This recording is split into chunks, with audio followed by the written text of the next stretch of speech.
ချင်းရိုင်မှာရှိတဲ့ရေတခွန်ကော်ဖီဆိုင်လေးတစ်ခုလာလီတာကဖေးလို့ခေါ်ပါတယ်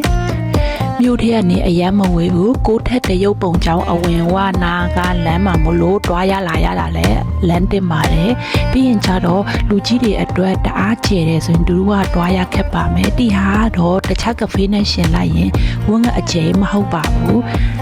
အထက်မှာစားတောက်ဆိုင်ကော်ဖီဆိုင်လေးတစ်ခုရှိပါတယ်အဲ့မှာအစားအသောက်အတွက်မဟုတ်လဲဝင်ကြေးပြီးတော့ဝင်လဲလို့ရပါတယ်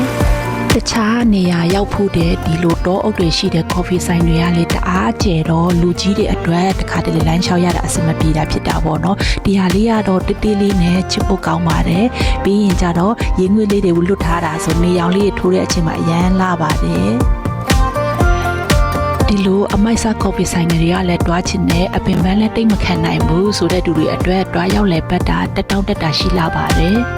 နေရာကတအားမကျဲတဲ့အတွက်ခဏလေးနဲ့တဝန်းလုံးပတ်လို့ရပါတယ်ဒါပေမဲ့ပိတ်ရက်လိုလူများတဲ့ရက်တွေမှာဆိုရင်တော့ဒီနေရာအဝင်ဝါလာတဲ့နေရာမှာတပ်ပုံရိုက်ဖို့တော့တန်းစီရမှာဖြစ်ပါတယ်ကတော့လူများခဲ့ပါတယ်လုံးဝကိုအချိန်ပေးဆောင်ပြီးမှဒီလိုလူရှင်းတဲ့အချိန်ကိုရိုက်ခဲ့ရတာဖြစ်ပါတယ်တငယ်ချင်းတို့ရောဒီလာလီတာကဖေးမှာတွားရောက်လဲပတ်တဲ့အချိန်ကောင်းတွေရှိရင်လာရောက်မျှဝေပေးပါဦးနော်